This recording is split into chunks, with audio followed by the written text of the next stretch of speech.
होळी रे होळी. अंगणात सगळी मुले होळीची तयारी करत आहेत. कोणी होळीला सजवत आहे, कोणी लाकडं आणत आहेत. सगळीकडे नुसती लगबग चालू आहे. सगळी मुले आज खूप आनंदी आहेत. मुलांची ही लगबग बघून आजी तिथे आली आणि मुलांशी बोलू लागली. काय मुलांनो, झाली का होळीची तयारी? हो आजी, आता होतच आलीये तयारी. तू बस येथे. अरे मुलांनो, नुसते लाकडे जाळून होळी होत नसते. त्यामागची गोष्ट माहितीये का तुम्हाला? नाही का आजी, तू सांग ना आम्हाला. सगळी मुले आजीभोवती गोळा झाली. आजीने सांगायला सुरुवात केली. खूप वर्षांपूर्वी हिरण्यकश्यपू नावाचा एक राजा होता. त्याला स्वतःला देव मानले जावे असे वाटायचे. पण त्याचाच मुलगा प्रल्हाद भगवान विष्णूंचा मोठा भक्त होता. राजाला हे आवडले नाही. त्याने प्रल्हादाला मारण्याचे खूप प्रयत्न केले, पण प्रल्हाद वाचला. शेवटी राजाने आपली बहीण होलिका हिला बोलावले.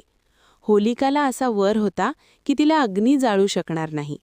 राजाने प्रल्हादाला होलिकाच्या मांडीवर बसवले आणि सभोवती अग्नी पेटवला. पण झाले उलटेच. प्रल्हादाच्या भक्तीमुळे तो सुरक्षित राहिला आणि होलिका जळून राख झाली. म्हणजेच काय, वाईटाचा नाश झाला आणि चांगल्याचा विजय झाला.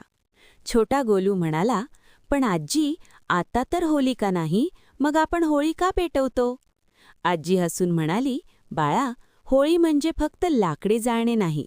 आपण होळीमध्ये कायरपण करतो, पुरणपोळी आणि नारळ.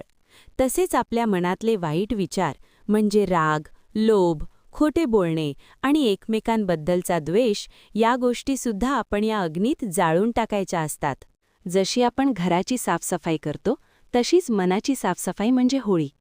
होळीसाठी जिवंत झाडे तोडू नका, फक्त वाळलेली लाकडे आणि गोवऱ्या वापरा. उद्या धुळवड खेळताना रासायनिक रंग न वापरता नैसर्गिक रंग वापरा, जेणेकरून कोणालाही इजा होणार नाही.